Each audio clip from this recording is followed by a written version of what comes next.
Halo Bray, kembali lagi di gaptek.id dan ya, gue di sini masih mau bahas tentang Ryzen 7 yang belakangan ini ada beberapa macam pro dan kontra yang katanya 1800X lebih rendah dari i7 7700K dalam gaming. Gue bukan mau mereview keduanya, tapi gue mau menjelaskan benar atau enggaknya. Pada video kali ini gue juga nggak facecam dikarenakan gue udah menulis sepadat mungkin beberapa hari kemarin. Daripada gue ngejelasinnya bertele-tele dan banyak basa-basinya, jadi mending gue bacain aja langsung ke kalian semua. Oke, pada video review Ryzen 7 1800X gue membandingkan CPU tersebut dengan Core i7 6900K.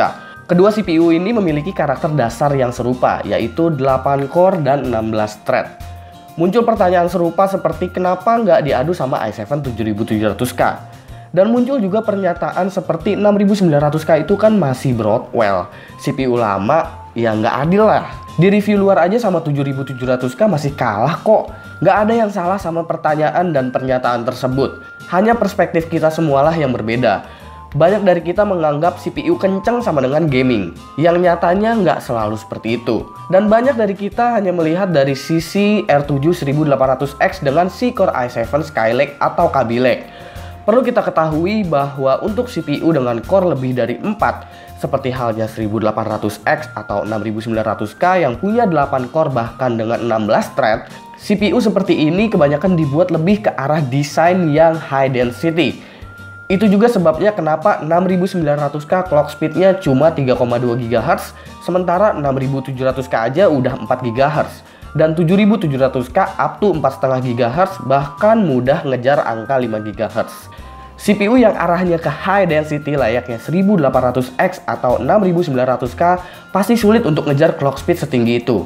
Kedua karakter yang serupa inilah yang menyebabkan gua akhirnya memilih 6900K sebagai head to head dari 1800X, bukan 6700K atau 7700K.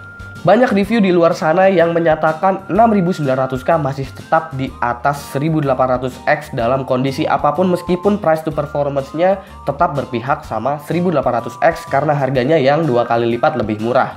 Ya, itu bisa aja terjadi karena mereka menggunakan quad channel memori pada 6900K-nya. Dan gua pun udah bilang di video gua yang lalu seperti ini. Kalau kita cuma ngomongin performance R7 1800X memang belum sepenuhnya mengalahkan Core i7 6900K.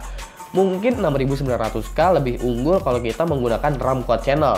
Modul quad channel DDR4 pada X99 ini memberikan benefit lebih untuk performance CPU-nya ketimbang dual channel. Meskipun dalam konfigurasi quad channel frekuensinya mungkin sedikit lebih rendah. Sebagai CPU entusias, tentu dual channel pada Ryzen 7 seperti ngebikin CPU ini jadi setengah-setengah buat dibilang entusias karena modulnya yang belum se-advance Broadwell E atau chipset X99. AMD mungkin ngerasa dual channel bukan lagi sebuah masalah karena dengan dual channel frekuensi RAM yang didapatkan mungkin bisa lebih tinggi daripada frekuensi saat menggunakan quad channel. Ditambah lagi RAM dengan 3000 MHz ke atas udah banyak banget yang jual. Tapi tetap aja, quad channel 3000 MHz dan dual channel 3000 MHz dengan timing yang sama pun jelas bagi gue bukan hal yang imbang. Itulah kenapa gue menggunakan konfigurasi dual channel pada 6900K di video review kemarin. Sehingga hasilnya 1800X lah yang menang jika kita asumsikan semua komponen lainnya terpasang berstatus sama. Dan untuk konteks gaming, Core i7 6700K dan Core i7 7700K memang sampai saat ini adalah CPU dengan performance single core terbaik. Kita semua ngelihat 1800X kalah dengan 6700K atau 7700K untuk beberapa game. Tapi apakah kalian tahu kalau 6900K pun kalah dalam hal gaming dengan kedua CPU tersebut? Terus jadi dengan begini, apakah 6900K dan 1800X itu jelek karena nggak sebagus 6700K dan 7700K saat ngegame? Ya nggak juga lah.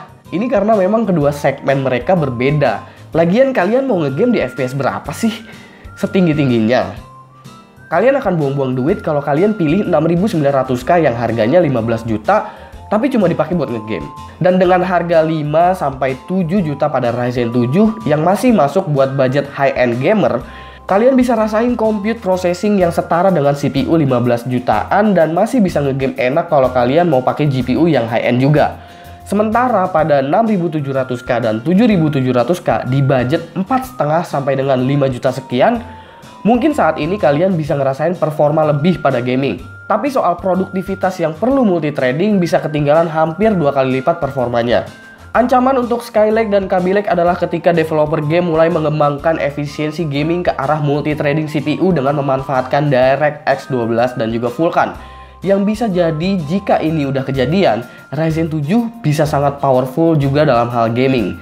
Itu yang mungkin AMD maksud untuk Ryzen 7. Pilih tenaga komputasi yang 2 kali lebih besar dengan kehilangan 3 atau 5% atau mungkin setinggi-tingginya 10% performa dalam gaming, atau lebih pilih CPU yang cuma bisa main game dan gamenya old school kayak GTA. Atau keluar duit 15 juta buat 6900K yang malah harganya 2 kali lebih mahal. Tapi ya gue juga berharap Ryzen 5 nanti akan punya single core performance yang lebih tinggi untuk saingan gaming dengan Skylake atau Kaby Lake. Karena line up-nya memiliki 4 core dan 6 core. Sehingga Ryzen pun bisa punya CPU yang dibilang best for gaming dan bersaing sepenuhnya dengan line up Intel. Juga untuk jaga-jaga kalau developer game masih juga belum memanfaatkan multithreading dalam game. Ya, jadi itulah yang bisa gue sampaikan untuk video kali ini. Kalau misalkan gue ada salah, tolong dikoreksi. Dan kalau ada informasi tambahan dari kalian, tolong kalian tambahin di kolom komentar biar kita diskusiin bareng-bareng.